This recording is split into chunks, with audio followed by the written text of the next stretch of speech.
दर्पण से अलग हो जाते हैं, फिर हमेशा हम संसार को देखते हैं, हम अपने को नहीं देखते फिर। और ये आंखें निश्चित रूप से आप काउंट करो, अनुभव करो, तो ये आंखें अपने को देखने से ज्यादा दूसरे को ही देखता है, दूसरे के ही गुणाभाग ज्यादा करता है। दूसरे का वह नकली है, असली है, क्या है, उसी की परीक्षा करता है। और जीवन का बहुत सा जो समय है, अवसर है, वो इसी में बीत जाता है। क्यों? क्योंकि उस दर्पण के पास वो बैठा नहीं, जिस दर्पण के पास बैठने से दूसरे के देखने की जो ध्यान धारणा है वो समाप्त हो जाती है और अपने को देखने की धारणा पैदा होती है। ऐसा होता नहीं है।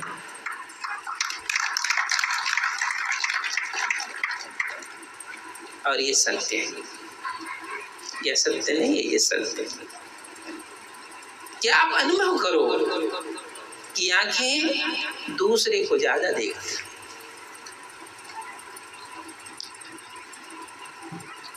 तो उस रहस्य को जानना कि धर्मदास साहिब कैसे सदगुरु के पास बैठे और दूसरे को देखने की जो आंख की प्रवृत्ति थी, उस प्रवृत्ति को स्वयं को देखने की ओर उन्होंने लौटा दी। तो स्वयं को देख,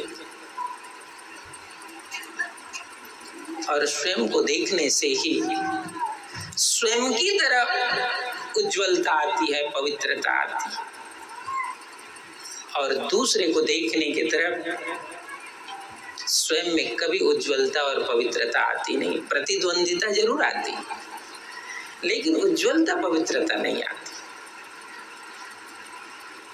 यही सद्गुरु कबीर साहिब के सानिध्य में जब धर्मदास साहिब बैठे तो उन्होंने स्वयं को देखने का साधन प्राप्त किया। और जब स्वयं को उसने देखा तो इसके साथ साथ उसको भी देख लिया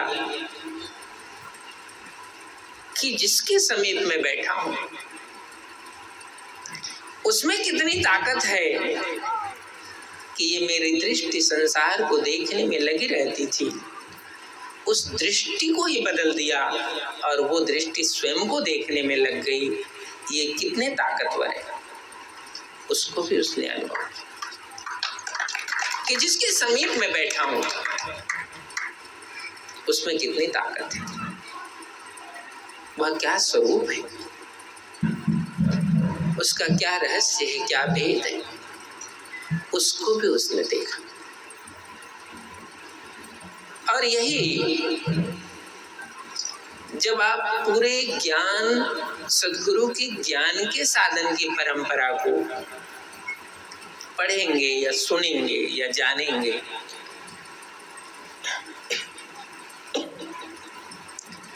वहां अनुगमन की परंपरा भी है, नहीं है ऐसी बात नहीं, अनुगमन भी हुआ है, लेकिन भक्ति के स्वरूप में किसी सद्गुरु को उन्होंने इस रूप में देखा तो वो धर्मदास साहिब की ही ताकत रही कि उसने सद्गुरु को इस रूप में देखा। और इसी कारण धर्मदास साहिब के उस पीछे की परंपरा में जो भक्ति के जितने भी पद हैं, भक्ति के जितने भी भजन हैं, जितने भी भक्ति के रहस्य हैं, वो ऐसा लगता है कि वो धर्मदास साहिब के हृदय के उद्गार हैं, धर्मदास साहिब के अनुभव के उद्गार हैं। और उन्होंने ही समर्पण, त्याग, पूजा, साधन, सुमरन वो सब कुछ को उसी उद्गम से पाया था, उसी चरणों से पाया था। और इसकी छाप धर्मदास साहिब के बाद ही इसकी छाप पूरे कबीर पंथ पर पड़ी। इसके पहले सदगुरु को लोग जानते जरूर थे, लेकिन कितना जानते थे? उतना ही जानते थे कि कबीर साहब एक साखी शब्द रमैनी उपदेश सुनाने वाले, इतना ही जानते थे, इससे ज्यादा जानते नहीं थे। इससे ज्यादा इसलिए नहीं जानते थे कि सदगुरु के पास जिस समर्पण और साधन के साथ बैठने का सौभाग्य लोग प्राप्त नहीं कर पाए थे, ये सौभाग्य धर्मदास साहब को प्राप्त हुआ। और ऐसा नहीं है कि ये अवसर दूसरे के लिए नहीं आया था, ये अवसर दूसरों के लिए भी आया था, लेकिन दूसरे लोग जितना साहिब से अपने काम की चीजें थी, अपने मतलब की चीजें थी, वो तो ले लिए, लेकिन उस भक्ति को उन लोगों ने स्थापित नहीं कर पाया। एक भक्ति को किसी ने स्थापित किया सदगुरु की परंपरा में, तो वो धनी धर्मदास है, उसने भक्ति परंपरा स्थापित की।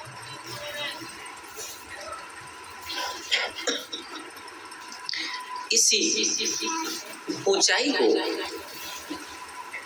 आप हम सब इस 5 दिन के सत्संग में अनुभव करेंगे कि कैसे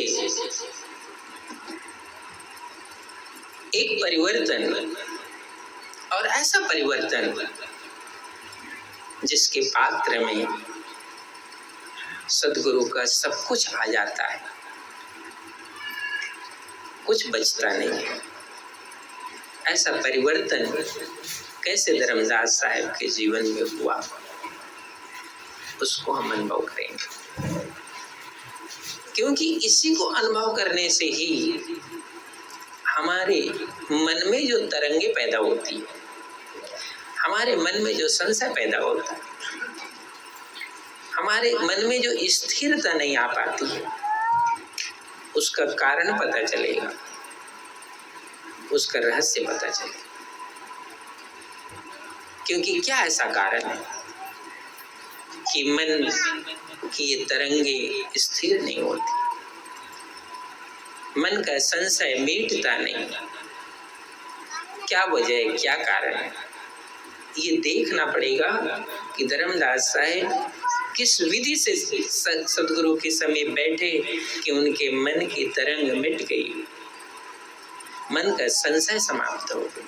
क्योंकि ज्ञान और भक्ति तुम्हारी तरफ तभी आती है जब ये अवरोध टूट जाते हैं, और जब तक ये अवरोध बना हुआ है तब तक न समर्थ पुरुष की तेज तुम्हारे तरफ पहुंचता है, और न तो एक शिष्य सदगुरु से क्या प्राप्त किया उसका अनुभव नहीं कर पाता। ये बहुत बड़ा भेद है धर्मदास साहब के जीवन से, क्योंकि जो उपदेश है साहब का, वो तो आखिरी मुकाम है। उपदेश हमेशा आखिरी मुकाम होता है, जिसके बाद कहना और सुनना को विराम दे दिया जाता है। कहने और सुनने को विराम दे दिया जाता है, क्योंकि जो देना था वो सदगुरु ने दे दिया, और जो पाना था वो शिष्य ने पा लिया, तो विराम को प्राप्त हो, वो विश्राम हो गया। तो ये तो बाद का मुकाम है कि कैसे एक शिष्य सदगुरु से उस विधि को प्राप्त करता है जहाँ वो विश्राम को प्राप्त करता है, और कैसे उस विश्राम से उन्होंने जो ताकत पाया उस ताकत को फिर जगत में उसने बांट दिया। इसलिए आप इतना ही नहीं देखेंगे, उन सारी चीजों को भी देखना धीरे धीरे कि कैसे एक वैराग्य का उसके जीवन में जन्म होता है। धर्मदास साहब के जीवन में और उस वैराग्य के बिना न तो धर्मदास साहब के जीवन में वो ऊंचाई आई, न तो आने वाली पीढ़ी के जीवन में वो ऊंचाई आई। आने वाली पीढ़ी के जीवन में भी कोई ऊंचाई यदि आई है तो वो वैराग्य के कारण है, क्योंकि वैराग्य कठिन परीक्षा लेता है। कहाँ हम बंध जाते हैं, कौन हमें बांध देता है, कौन हमें विचलित कर देता है, ये वैराग्य उनके जीवन में। और धर्मदास साहेब इसलिए ज्यादा भक्ति के इस परंपरा में स्मरण किए जाते हैं कि उनको जो वैराग्य हुआ वो वैराग्य एक मिसाल बन गए, एक उदाहरण बन गए।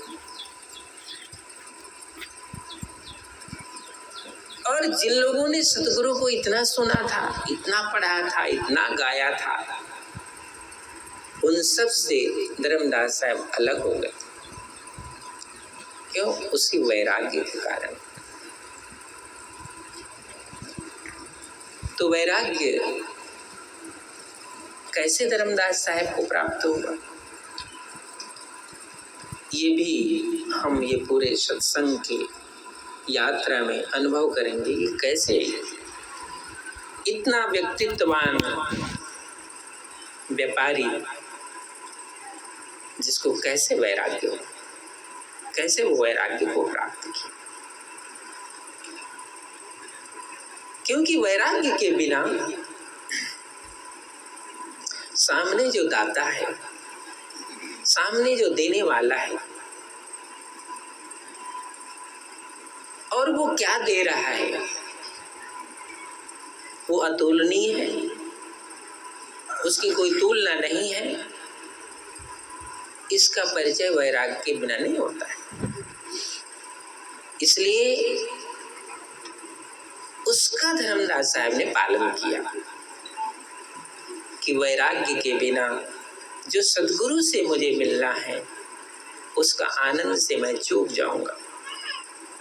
इसलिए पहला वो वैराग्य को धारण करता है, और वो ऐसा वैराग्य था, लोगों को तो ये दिखाई पड़ता है। बहुत सारे लोगों को धर्मदास साहब की वंश परंपरा की एक कड़ी जरूर दिखाई पड़ती है कि वंश परंपरा की एक कड़ी है जो एक के बाद एक आती है, एक के बाद एक आती है, लेकिन उसमें सूक्ष्म रूप से जो धर्मदास साहब के जीवन की वैराग्य की जो पृष्ठभूमि है वो दिखाई नहीं पड़ती, वो नहीं देख पाते।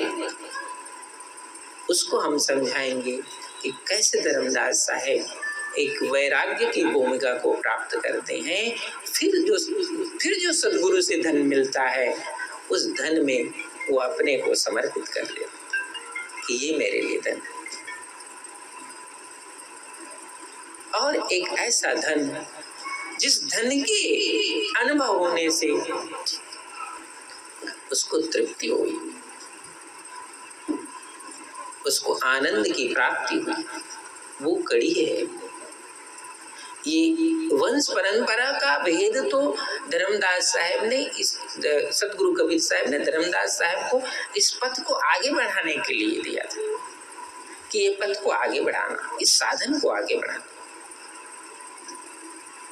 लेकिन जिस वैराग्य के साथ धर्मदास साहब ने सद्गुरु को अपने जीवन में प्राप्त किया वो बहुत मूल्यवान है, बहुत ही मूल्यवान। उस मूल्य को जानने के बाद ही हम धर्मदास साहब ने जो सद्गुरु से पाया उसका मूल्य बन पाए। नहीं तो उसका मूल्य नहीं बने। तो कैसे सहज रूप में, निर्मल और पवित्र रूप में धर्मदास साहेब सदगुरु के चरणों में बैठकर एक विराग को प्राप्त करते हैं, वैराग्य को प्राप्त करते हैं। और साहेब ने जो उन्हें शब्द दिया, साधन दिया, नाम दिया, उसको उन्होंने अपना धन माना।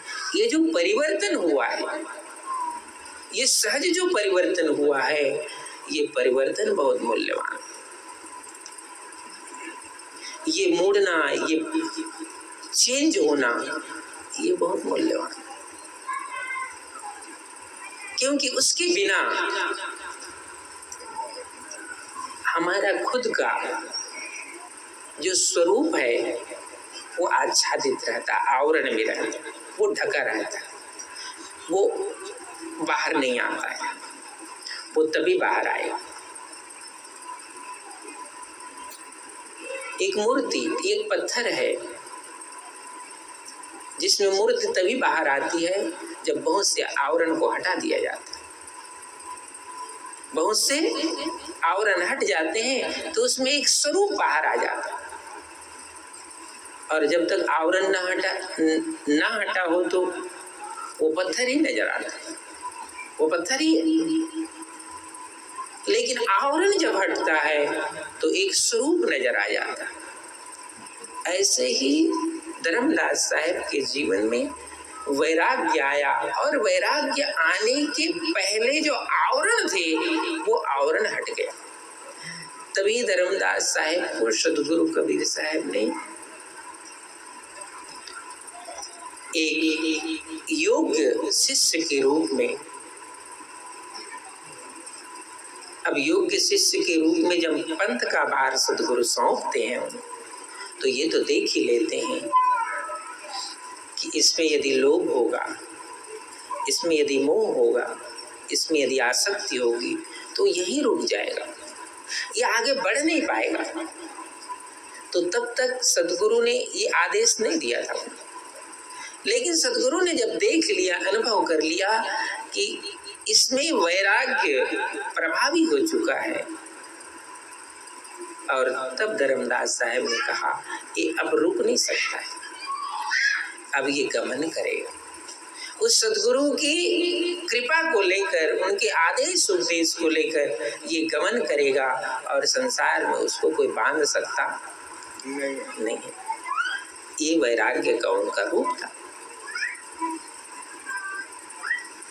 तो ये जो साधन है जिनकी हम पुण्यतिथि मना रहे हैं, मैंने कई रूपों में धर्मदास साहब के व्यक्तित्व को, उनके स्वभाव को, वो हमारे बीच नहीं है, हमने उनका दर्शन नहीं किया,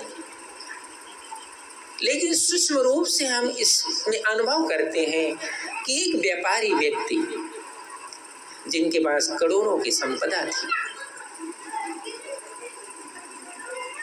वो कैसे सदगुरु के चरणों में बैठ करके एक विनम्रता के साथ हाथ जोड़कर खड़ा हो जाता है और शीश झुका देता है। ये वैराग्य के कारण, ये ऐसा नहीं है। और उसके बाद एक और चीज है, अब ताकत जो है, जब वो वैराग्य को प्राप्त करता है, उस पात्रता को प्राप्त करता है, तब ताकत सदगुरु का शब्द काम करेगा। और इसी को ही धर्मदास साहब ने अपनी पात्रता मानी। अब ताकत कौन काम कर, वो जान लिया कि ताकत मेरा नहीं काम आने वाला है, बस सदगुरु की ताकत काम आने वाला है, और उसी ताकत को ही उसने धारण किया, अपना ताकत उसने समर्पित कर दी। अब सदगुरु के शब्द की ताकत ही काम आया और उसी को वो बचा पाया। ये जो शिष्य हैं, ये भक्त हैं, ये प्रेमी हैं, जिज्ञासु हैं, उनमें यही क्षमता होना चाहिए कि इस भवसागर से पार जाना है, इस बंधन से पार जाना है, क्योंकि बंधन साधारण नहीं है। ये जो बंधन है चारों तरफ, ये बहुत ताकतवर है। ये बंधन साधारण नहीं है, ये बहुत ताकतवर बंधन है। तो जो ताकतवर बंधन है उससे यदि पार जाना है तो किस विधि से सद्गुरु के ताकत को अपने जीवन में सामने रखना है, ये धर्मदास साहब से सीखना पड़ेगा। उसने अपनी ताकत कभी नहीं कहा कि ये मेरी ताकत है। ये खालीपन, ये पात्रता उसने पाई थी साहेब के चरणों में बैठ कि अब साहेब की ताकत मेरी ताकत है, उनकी ताकत है। इसलिए वो चौका विधान होता है। उस चौका विधान में धर्मदास साहब विनती करते हैं, हे सद्गुरु,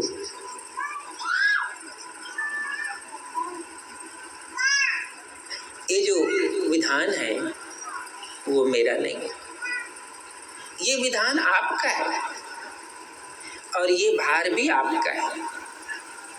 न मेरा विधान है और न मेरा भार है। ये विधान आपका है और ये भार आपका है, और यही समझकर मैं केवल सहारा हूं। उस ताकत को, जिस ताकत को आपने दिया है उसका मैं सहारा हूं, संबल हूं बस, मेरी ताकत नहीं। तुम जानो और शब्द तुम्हारा, समरथ मोहि उतारो पार। ये उस चौका विधान में धर्मदास साहब विनती करते हैं और उसके बाद उस गद्दी पर विराजित होते हैं। तुम जानो और शब्द तुम्हारा, समरथ मोहि उतारो पार। मेरे को भार नहीं है सद्गुरु, ये सब भार आपका है।